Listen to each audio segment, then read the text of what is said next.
All right, well, I know that we have a packed agenda, so we'll go ahead and get started.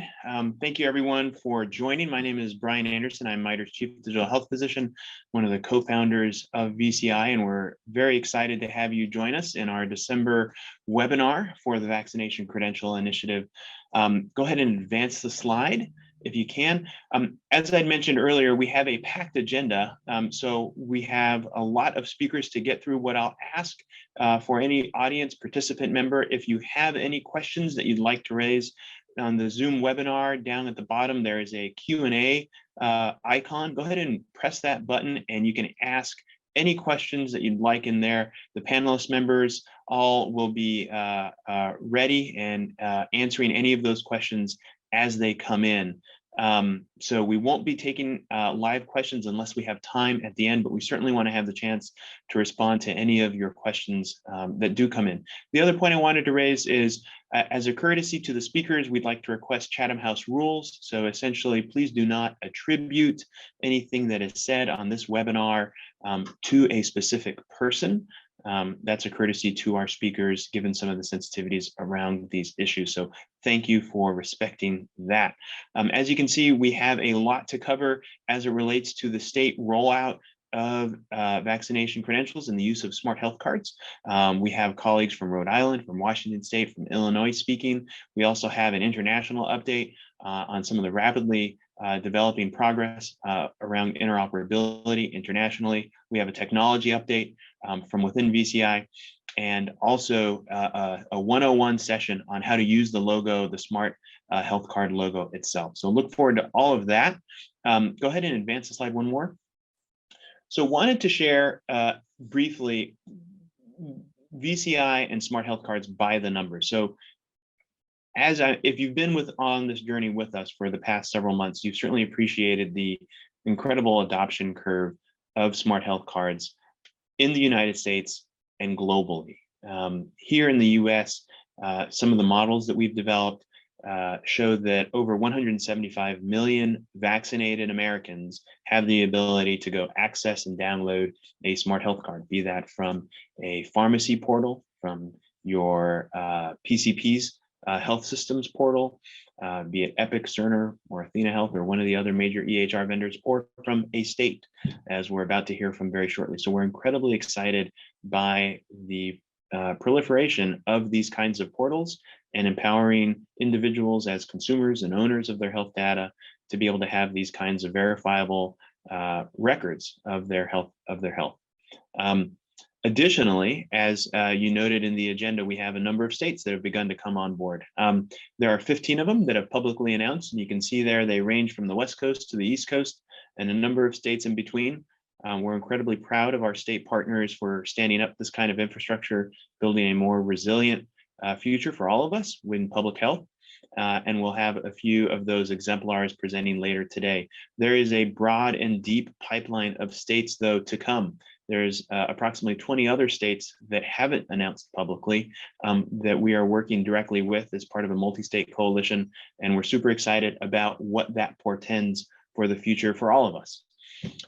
Additionally, you'll see there in the lower left, we have seen greater than a 500% increase in the number of downloads for the Verifier app technology. As we've shared in previous webinars, a lot of the work that we've done in VCI around smart health cards has been working with issuers.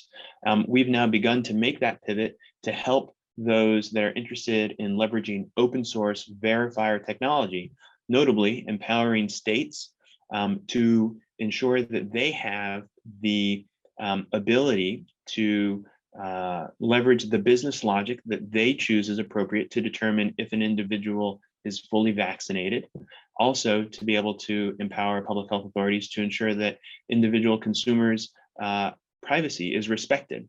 So enabling that kind of verifier technology is one of the areas that we're focusing on, and you'll see more of that, those kinds of numbers to come. But we're very excited to see both what's happening with the Smart Health Card Verifier app, with the work being done in New York State and across the globe in that space. And then finally, if you started with us at VCI back in January, you knew that we started with a small group of 12 companies. That group has now grown to approximately 900. Again, we are honored and privileged to be working alongside all of you that have had the chance to dial in over the many months on this very noble cause of empowering individuals and empowering public health authorities with this kind of technology and a digital health tool.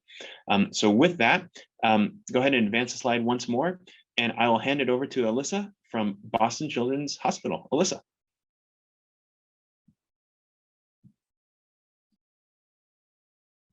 Perfect, thank you. So I'm Alyssa Ellis. I'm the research manager for the Smart Health IT project, which is run out of Boston Children's Hospital.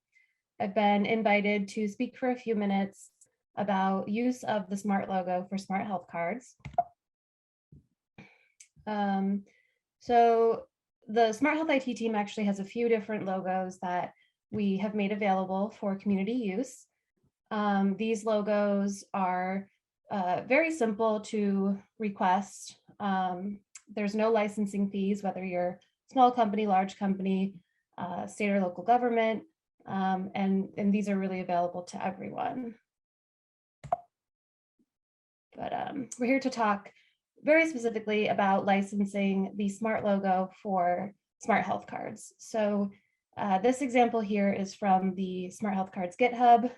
There's a number of design examples there. But I just wanted to point out the placement of the logo in proximity to a QR code, whether this is printed as a PDF from a patient portal or part of an app. The process that I'm talking about is licensing the right to use this logo in this way.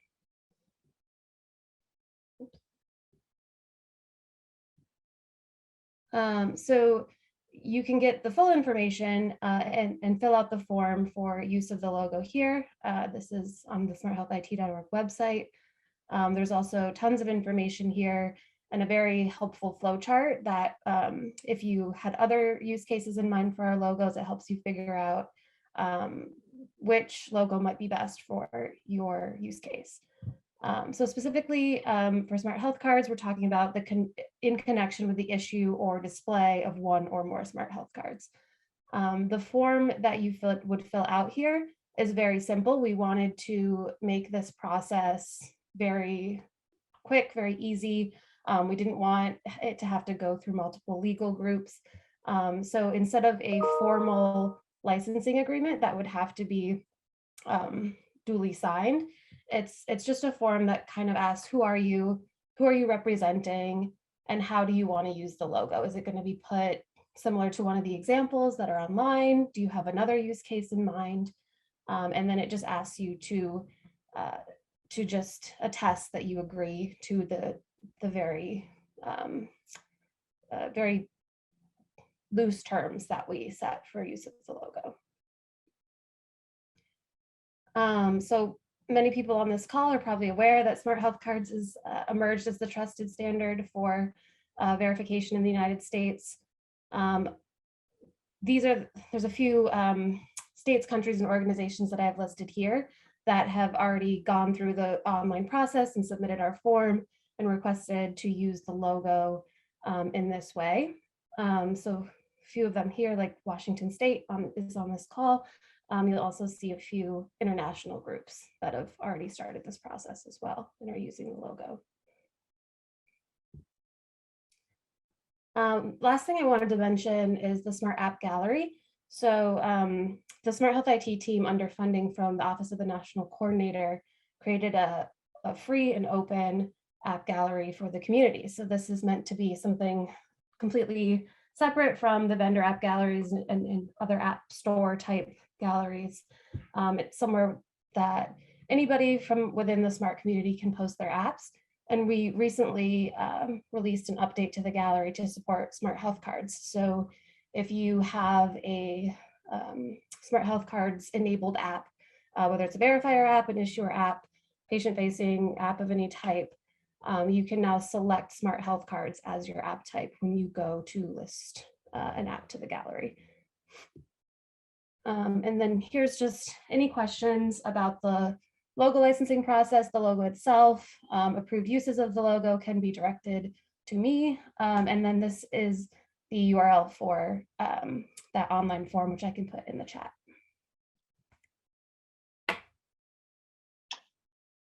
Great. Well, thanks so much, Alyssa, for that tour de force of SMART and what it takes to be able to leverage that logo. Obviously, important considerations as we look to support the adoption of this interoperable approach. Next up, we have is Nancy from Rhode Island to share some of the exciting news on your end. Nancy, over to you. Great, thank you. Let me pull up my slide for everybody.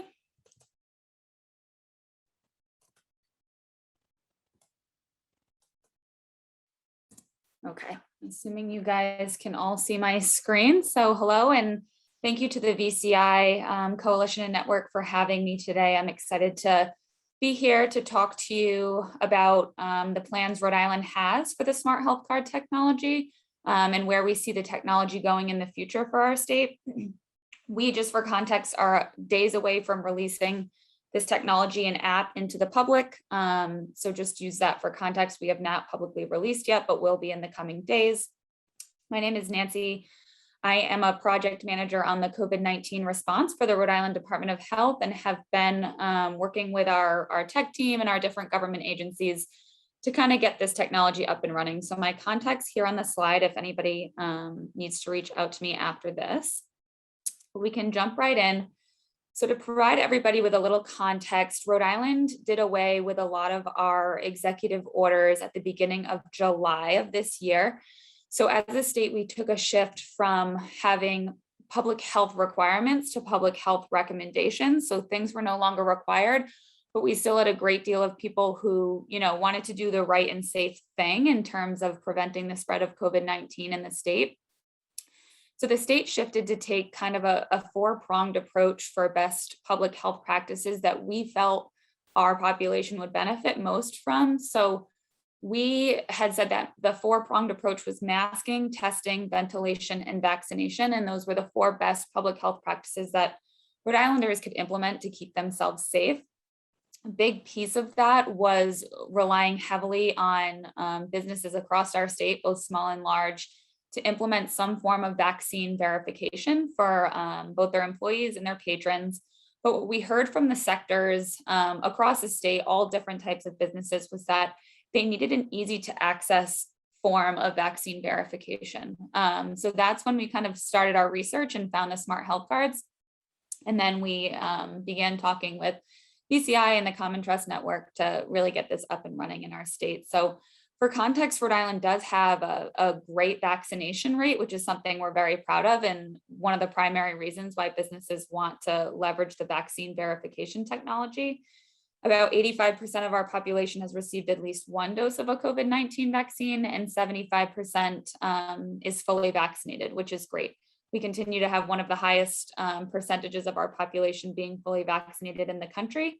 And we've also begun to administer over 200,000 administered 200,000 doses past the primary series. So that's either an additional dose or a booster dose.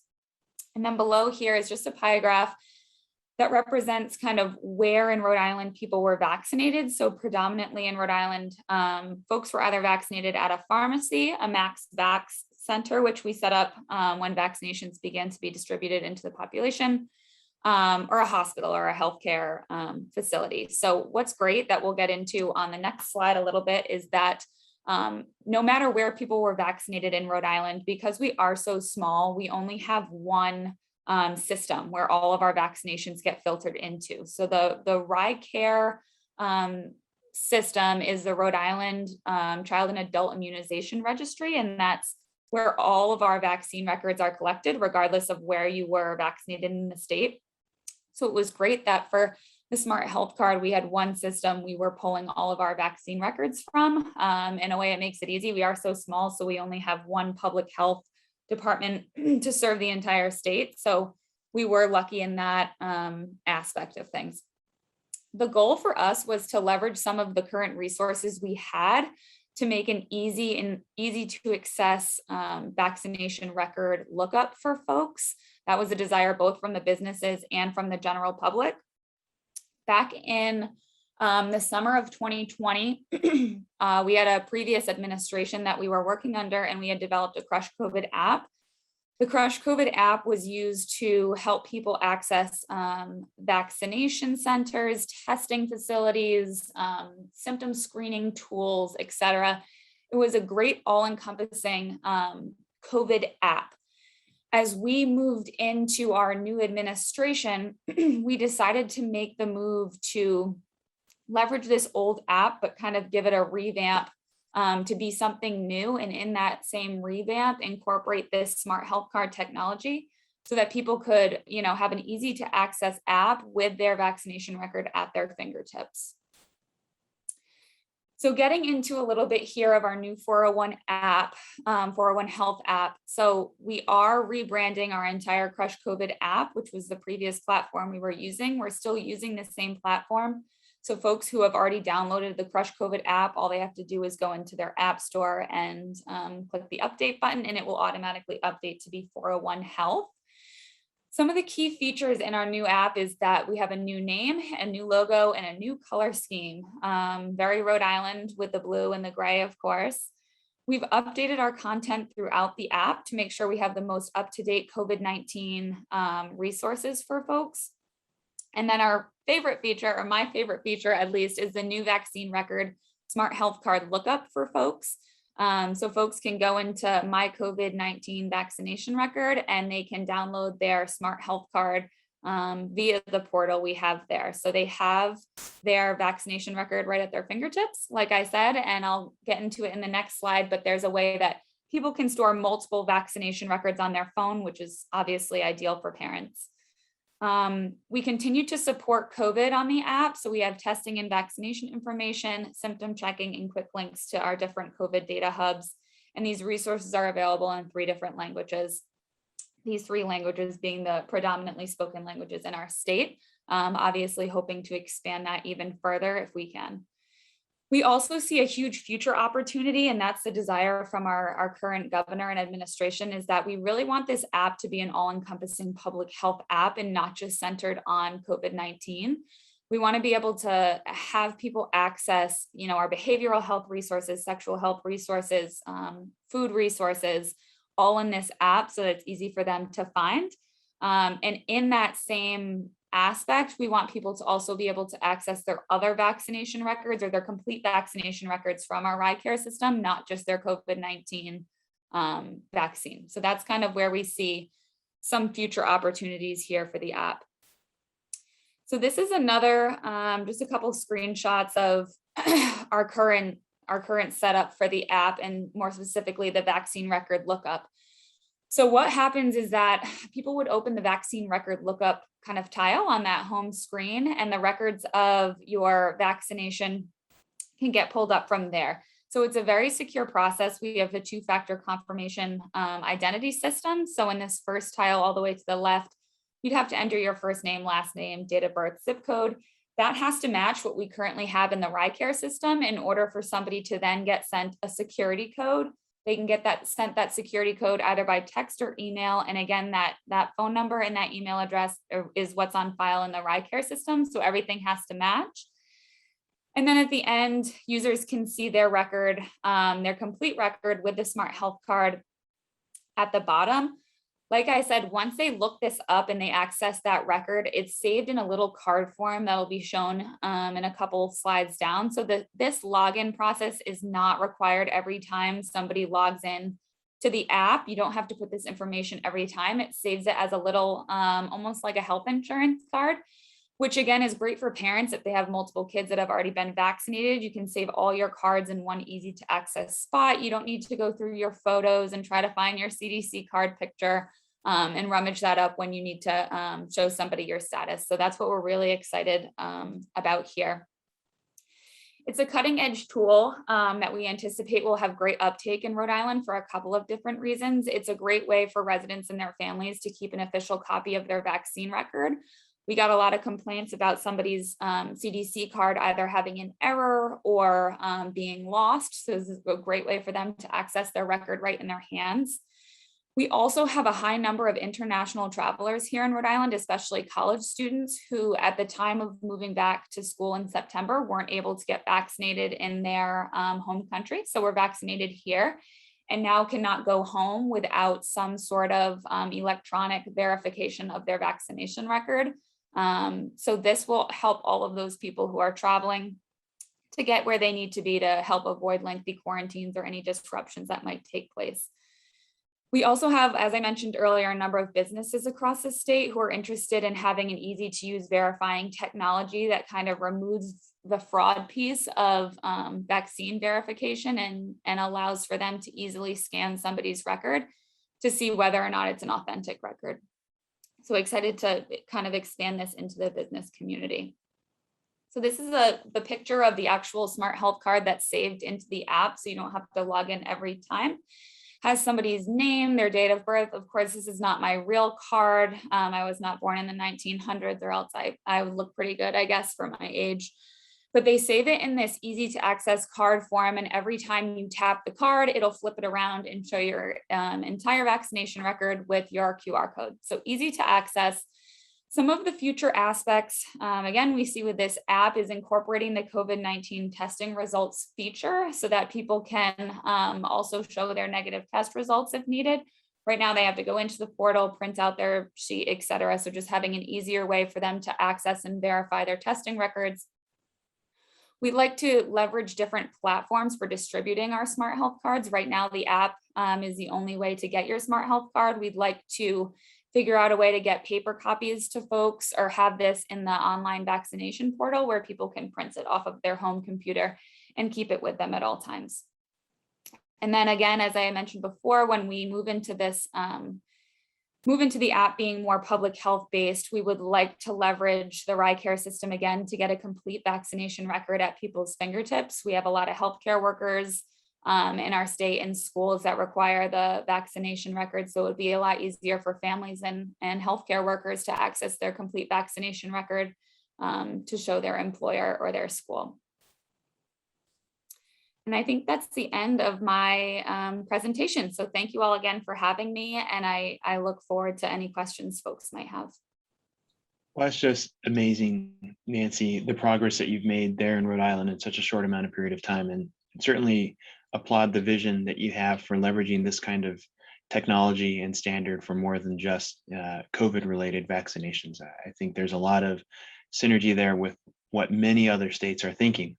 One of those is our colleagues on the West Coast, Bryant from Washington State. I know that you and I and others have been talking about how this kind of infrastructure can be leveraged beyond COVID. But can you share with us a little bit about what you've done in the COVID realm and where you plan on going? See if I can successfully share my screen.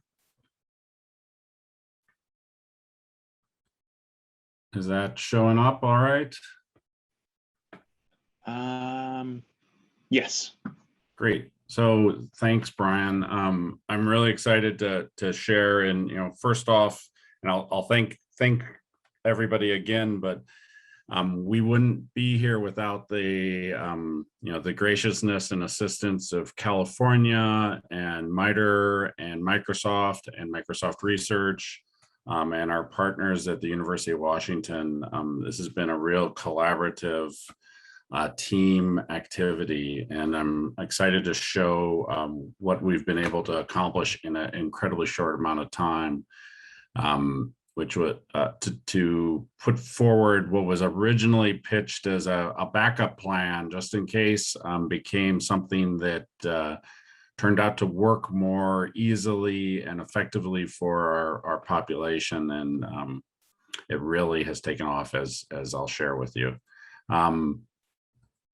So first, I would like to acknowledge the territory from which I'm broadcasting. I'm sitting in the original indigenous lands of the Duwamish people, and like to acknowledge elders and our partners in the Native American and Alaskan Native population. The Vax Verify has been in one of the most exciting projects I've worked in. We started off with a goal of getting it launched in 6 weeks. We drifted into 8 weeks with testing, but we were able to successfully launch October 25th, and have the product out in the wild, and for what we referred to as a soft launch testing. And while we continue to work on refining and making improvements to it, it's been incredibly rewarding to see and contribute to this collaborative project, and we're hoping that it can be leveraged by other states to follow and build off of it. This was what was initially intended to be a soft launch, did not stay very quiet or very secret for long. Days after we released it to the wild, with no press release, with no real pointers, the public got a hold of it, and it made the front page of the Seattle Times. We saw a huge surge in people hitting against a product that we had originally intended to just, quietly test out with some public partners, and it raised some challenges. We'll just say best laid plans, but as an end result, I think the system is more robust and able to handle surges and volumes now. But lesson learned, nothing in state government is really secret. This is what it looks like. It has a very similar look and feel to the app that Rhode Island just shared. And it takes a couple of key identifier information and then uses a mobile phone or an email to create a two-factor authentication to make sure that we're not giving vaccine records to somebody who doesn't legitimately have rights to access them. And then, as I'm sure you've seen from Rick in California, we use a 4-digit PIN code that the user self-selects and creates to make sure that they control who can get access to that record. I've got the URL at the top, and if people are multitasking and want to look at the live site, go to wavverify.org, and you can see how the interface works for yourself. So the use of it since the soft launch has really taken off. We're now at over 500,000 verification QR codes that have been issued using the Smart Health Card technology. And we're seeing a match rate in our immunization registry. And like Rhode Island, we have a single statewide immunization registry.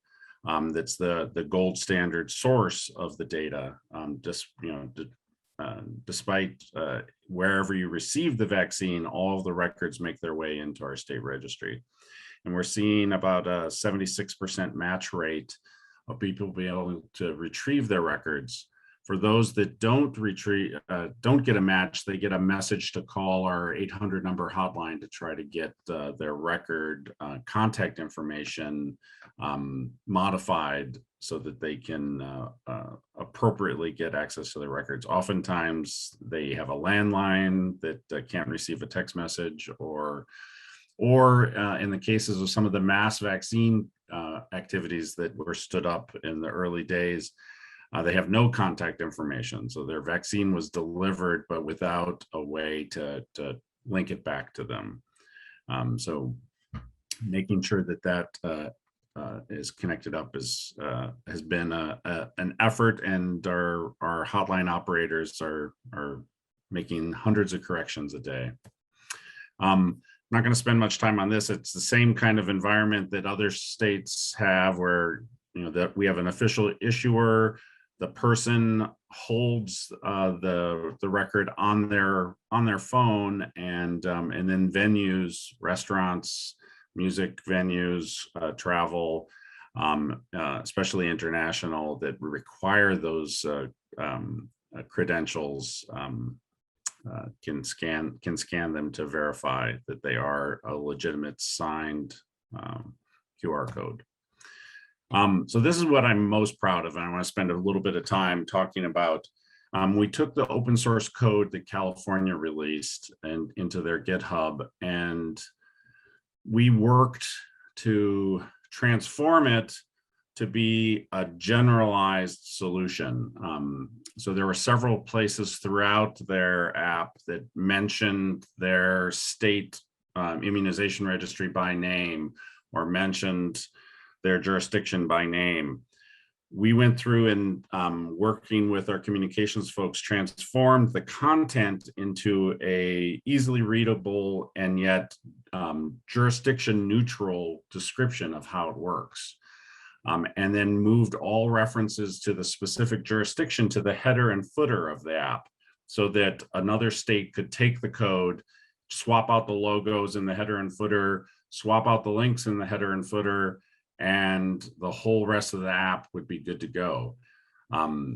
We've had a lot of experience doing translations and making our public health systems accessible across the range of people who live in Washington State, and have tried in the past to share these contents with other states, but because if their content has site-specific references in it, they have to all be retranslated anyway, because it's, with font and readability issues, it's hard to really surgically make changes to customize it to your jurisdiction. We didn't want that to happen again, so we really worked hard to make sure that the content, the body of the content, was all completely repurposable without having to send for new translation. And we now have 42 languages plus English in our GitHub repository for others to reuse. And it's actually already being used in many of those other languages. This is just up to yesterday, the numbers of different languages that have been accessed in the app. This is what the codes look like in practice. And thank you. We are using the Smart Health Card logo. Thanks to Boston Children's for giving us permission. And I just want to point out that one of the things that is really exciting about this standard and its open interoperability is that there are multiple different paths to getting these QR codes. Epic and Cerner products can issue a Smart Health Card that's completely compatible and interoperable. Our Vax Verify solution is able to do it. There are original immunization registries, patient portal, MyIR Mobile also has an ability to issue Smart Health Cards. So there's really multiple different paths to getting these certificates, including the old school CDC white card, or a complete vaccine record of all your vaccines that can be issued from the immunization registry.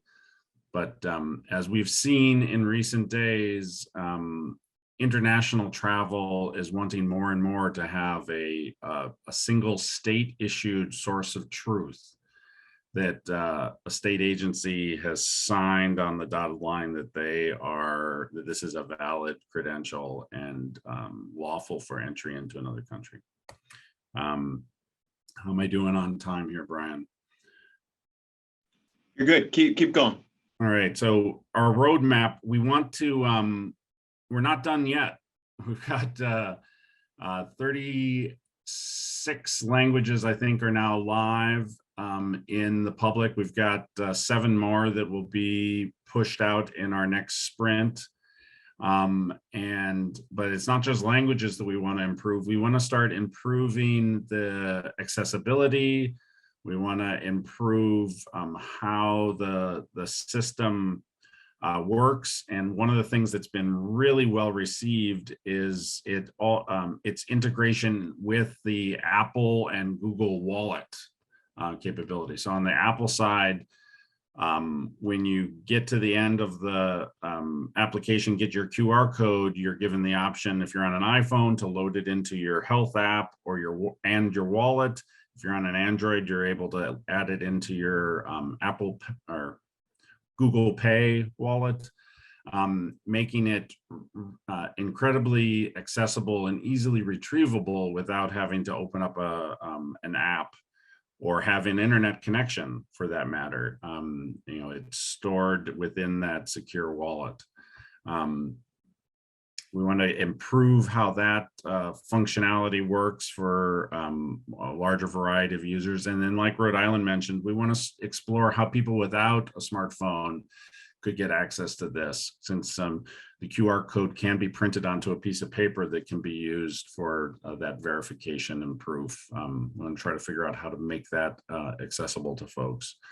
But one of the really exciting features that we want to try to do is building off of the FHIR capabilities that this is leveraging, is work to add in the negative lab verification.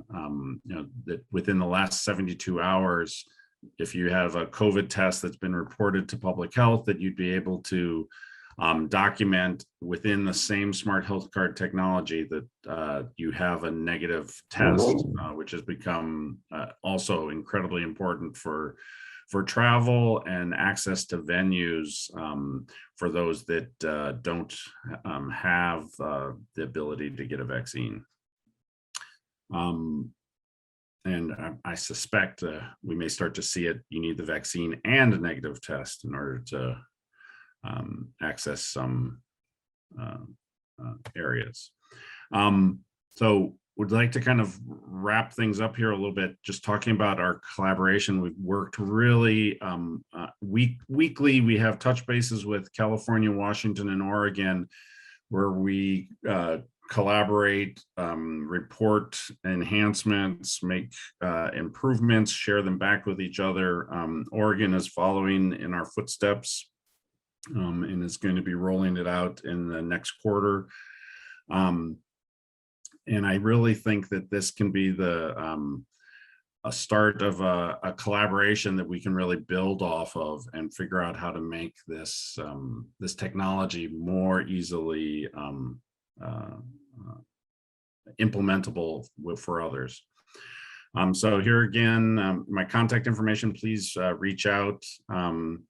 Here's how that's a fake QR code. That's not my vaccine record. I'm not John Smith. But you can see how we use the Smart Health Card logo and our Vax Verify logo, and have a signed QR code accessible. Great, I'll end there. Thanks, Wonderful, Brian. Brian. I mean, it's just incredible, eye-watering progress that you and Rhode Island have made, and the scope of where you're planning to take the roadmap is inspiring. So just congratulations on all that work. Really remarkable. Next up, if that wasn't enough, we have our colleagues from Illinois, Larisha Lawrence. Take it away. Hello, hello, hello, and thank you, Brian, for that introduction. If you can give me one moment here to share my screen. Hello, everyone. My name is Larisha, and I'm a project manager with the Department of Innovation and Technology. And today I will be speaking about the Illinois Department of Public Health's Vax Verify system that we partnered with them to build. Very excited to be here today. Now, many of you may be asking, what is Vax Verify? Vax Verify essentially is a system for residents to be able to access their immunization history or information. This portal connects to the Illinois Comprehensive Automated Immunization Registry Exchange, also known as iCare, to be able to access that information. Today, I will be going through a walkthrough of Thomas Goodman's journey with the Vax Verify portal. So I'll be presenting this from a high level, from the user's perspective. Vax Verify is currently accessible to those who are 18 plus because we utilize an Experian API to identity proof these individuals. So continuing on here. So what you are currently seeing is the Vax Verify homepage. For those users that are new, give me one moment here. Is my screen viewable? Yeah, keep going, Lou. Okay, thank you. Yeah, Larisha, we have your screen, but I just wanted to make sure you intentionally turned your camera off. Oh, let me. It's okay. I'll continue. Thank you for the notification.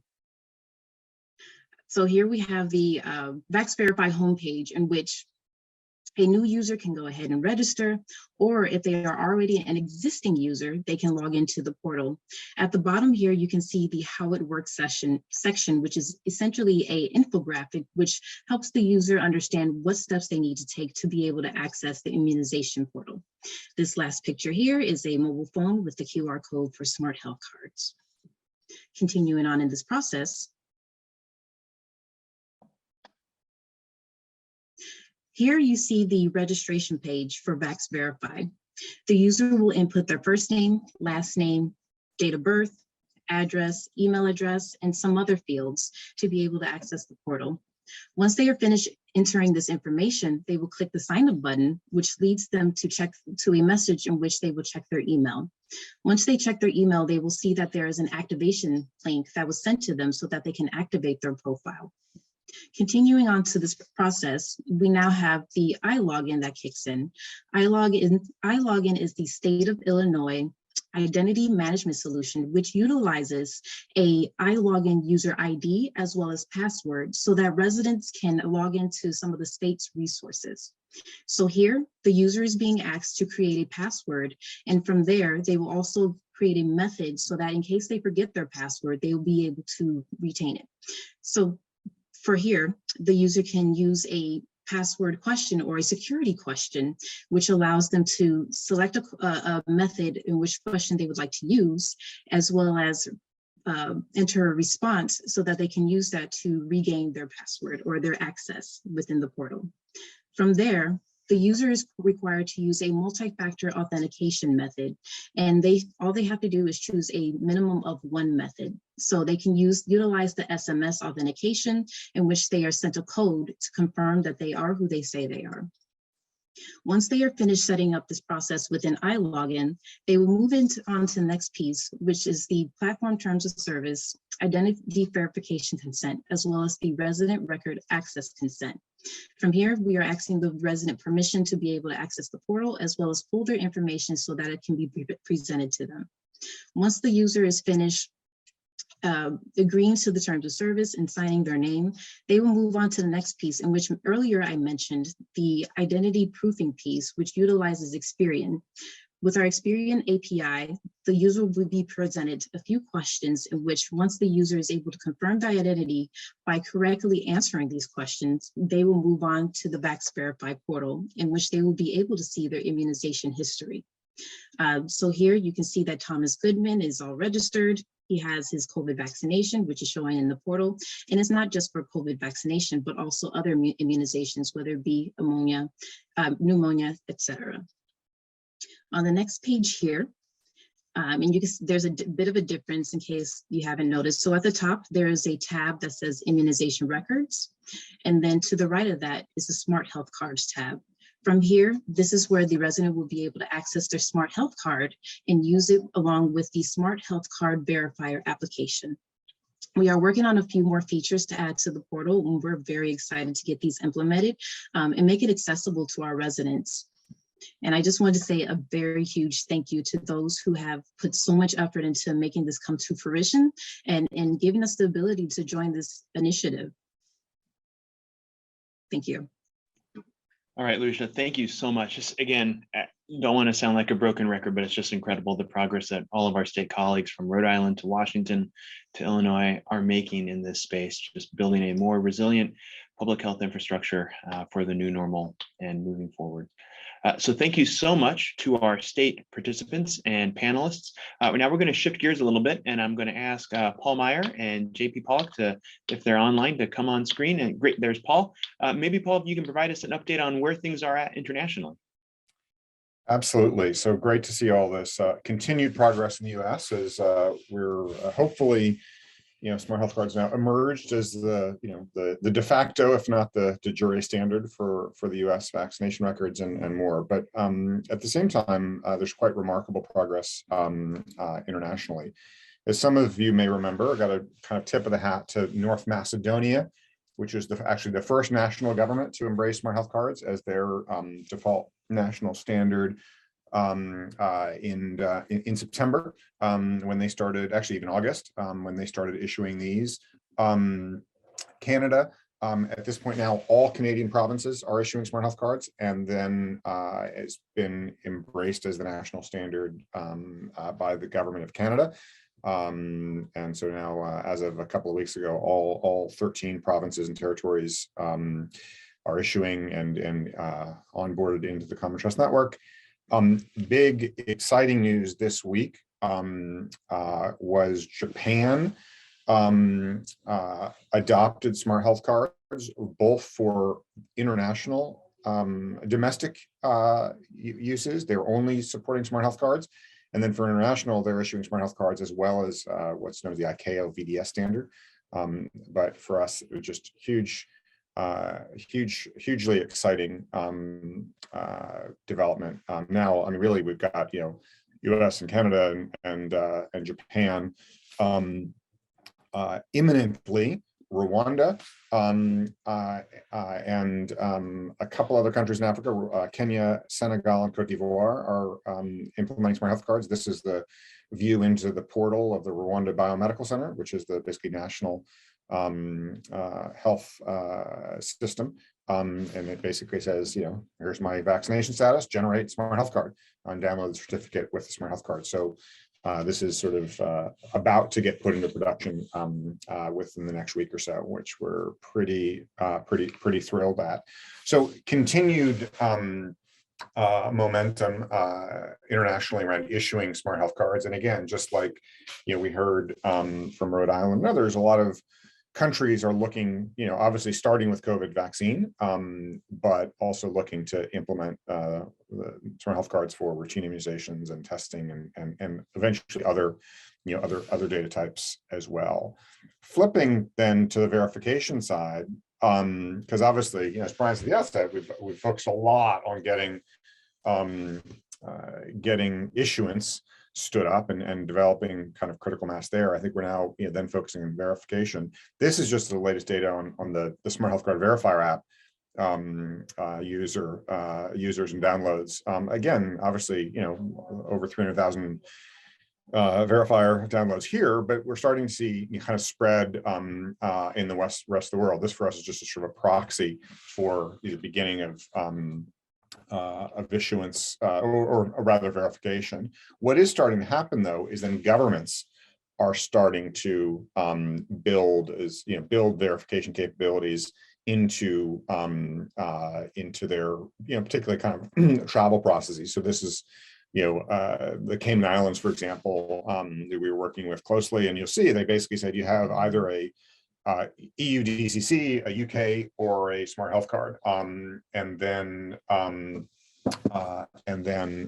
you're basically uploading that, and they're checking that it's a valid smart health card or UDCC, that it's from a trusted issuer, and then they satisfy that the Cayman Islands rules.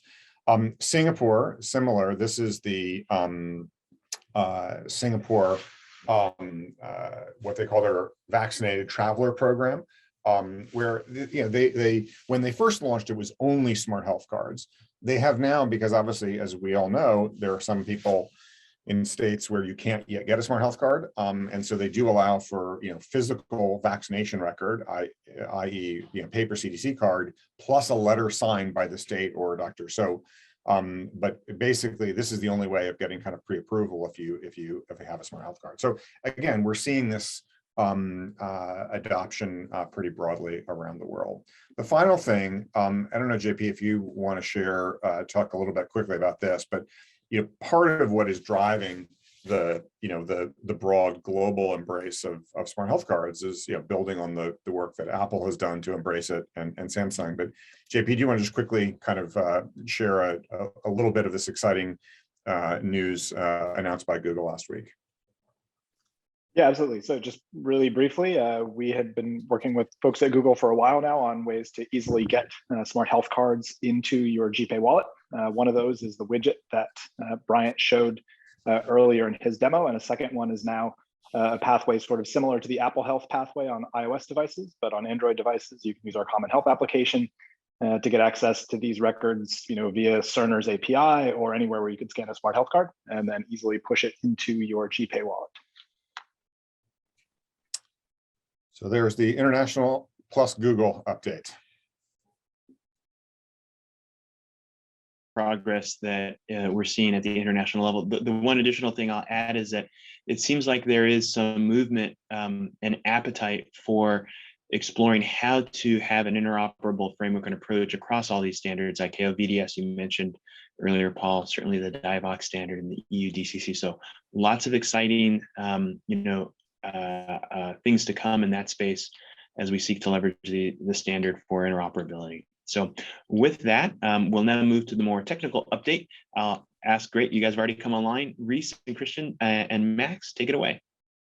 Thanks, Brian, and we'll try and go quick. So I was going to share my screen, but for the sake of time, I'm not going to do that. But for folks' awareness, in the VCI directory, we're working to expand the amount of metadata that we support so that websites and holder applications and others can have richer information about issuers. So for example, if you're a holder app and you want to be able to give an individual information about where the primary portal is for Washington, where they can go and get their record, you can have a link to their website, maybe a help phone number if they have one, where the issuer is located if we know where they are.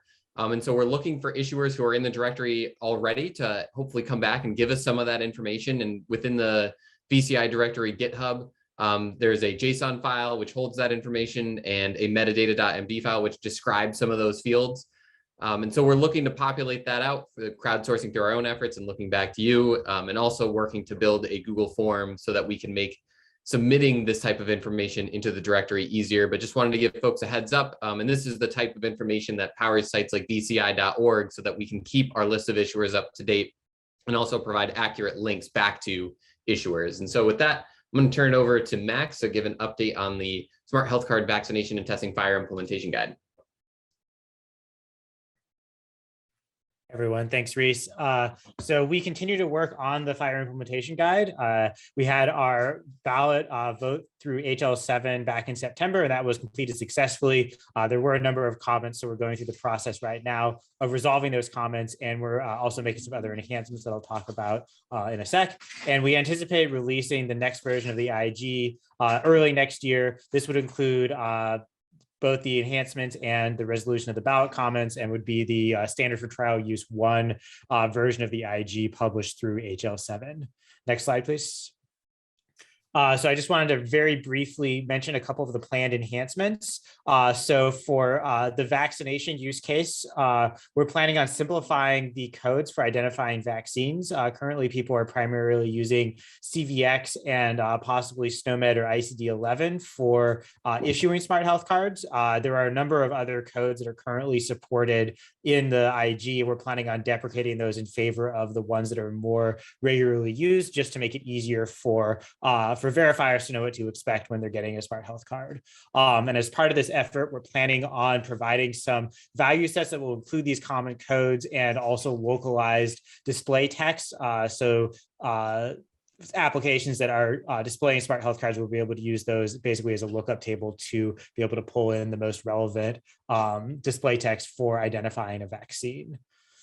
For the lab testing use case, we're adding 2 enhancements to that that have been requested by implementers. One is identifying what we're calling the specimen collection supervision status, which is a mouthful, but basically means whether a specimen was collected by a healthcare worker or by the patient themselves, and if it was collected by the patient, what level of monitoring by a healthcare worker was occurring for that. And then we also want to provide a way for identifying the body site where a sample was collected from, just to provide some more information when that's not clear based off of the type of laboratory test that was performed. We do have an open process for working on the IG. Anyone is welcome to join this. There's two ways to do that. One is on the HL7 community chat, and there's that bit.ly link is a direct link into the stream on chat.hl7.org where we discuss this stuff. And then there's also a weekly conference call Tuesdays at 4 Eastern. If you want to get on that, the best way is to just get on that chat and ask for the information or watch for us to post it. But you can also email the email address that's on the screen right now. And we'll be happy to direct you to the right place. Thanks.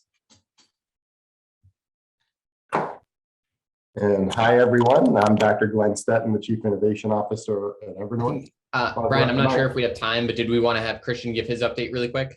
Oh, go ahead. Yep. Sorry, Glenn, just one more person. Go ahead, Christian, maybe in a minute or so. Do we have an update you'd like to share? Yeah, so I just want to point people to two updates to the Smart Health Card frameworks that happened the last 2 weeks. So first, there was a new feature for revocation for if there are some cards that were issued by mistakes, they now can be revoked by issuers. So I invite you to go take a look at the update. The other one is for card expiration, which is an exceptional mechanism for issuers that want to only issue cards for a certain amount of time. For example, a country reissuing a card for a limited visiting time. So you can go check that out and add these features to your implementations. Thanks, Christian. Sorry about that, Glenn. Over to you. No worries, Christian. Thank you for that update. Sorry for stepping on you. Attendees, thank you for being here. And if you have questions, please put them in the chat for our speakers leave the call. Let me thank all of the speakers today. Really some exciting progress, particularly with the states.